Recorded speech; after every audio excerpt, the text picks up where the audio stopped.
প্রায় এক ডজনের মতো আলোচনার বিষয় রয়েছে এখানে, যেটাতে অনেকটা শক্তভাবে নিজেদের অবস্থানের কথা জানাবেন এনসিপির নাহিদ ইসলাম সহ শীর্ষ নেতৃবৃন্দরা। আপনারা জানেন যে ঐকমত্য কমিশনের পক্ষ থেকে 166টি সুপারিশ যেটা করা হয়েছিল, তার মধ্যে প্রায় বেশিরভাগই সুপারিশের বিষয়ে একমত পোষণ করেছেন জাতীয় নাগরিক কমিটি, জাতীয় নাগরিক পার্টি এবং অন্য আরও প্রায় 29টি বিষয়ে তারা আংশিকভাবে একমত, এবং আরও কয়েকটি বিষয়ে তারা আলোচনা করতে চান এবং কয়েকটি বিষয়ে তারা এখনো পর্যন্ত সুপারিশ এর ব্যাখ্যা জানতে চান জাতীয় ঐক্যমত্য কমিশনের কাছে। এবং এই বিষয়গুলো নিয়ে মূলত যে বিষয়গুলো সবচেয়ে বেশি সামনে আসছে সেটি হচ্ছে যে দ্বিকক্ষবিষ্ট সংসদ, প্রধানমন্ত্রীর ক্ষমতায়ন এবং ক্ষমতার যে ভারসাম্যর কথা তারা বলছেন সেটা, একই সঙ্গে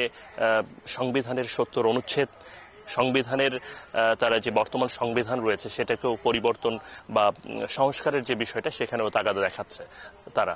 এছাড়াও বয়সের ব্যাপারগুলোর কথাও বলছে, যে প্রার্থীর যে বয়স সেটাও 23 সহ আরও বেশ কিছু বিষয়ে আলোচনায় তারা বেশি গুরুত্ব দিচ্ছে।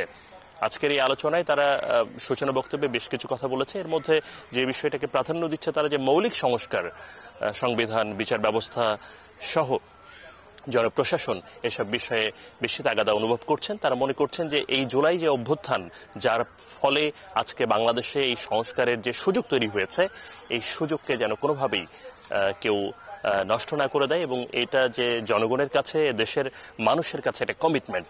হাজারো মানুষের জীবনের বিনিময়ে আজকে যে বাংলাদেশের নয়া রূপ দেখা যাচ্ছে এবং নতুন করে দেশকে পুনর্গঠন কিংবা দেশকে আরো বেশি সাজানো এবং সুন্দরভাবে একটা বাংলাদেশের গণতান্ত্রিক ব্যবস্থা ফিরিয়ে আনার যে চেষ্টা, সেটা যেন কাজে লাগানো যায়, সেই দিকেই তারা সবাই তাগিদ দিচ্ছেন। এজন্য যে মৌলিক সংস্কারগুলো প্রয়োজন, সেই জায়গাগুলোতে যেন অবশ্যই তারা সেগুলোকে আমলে নেন।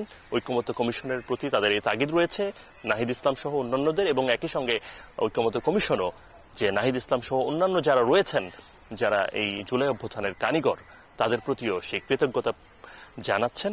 একই সঙ্গে আশা করছেন যে সবাই মিলে যে আলোচনা হচ্ছে তাতে করে সুফল বয়ে আসবে।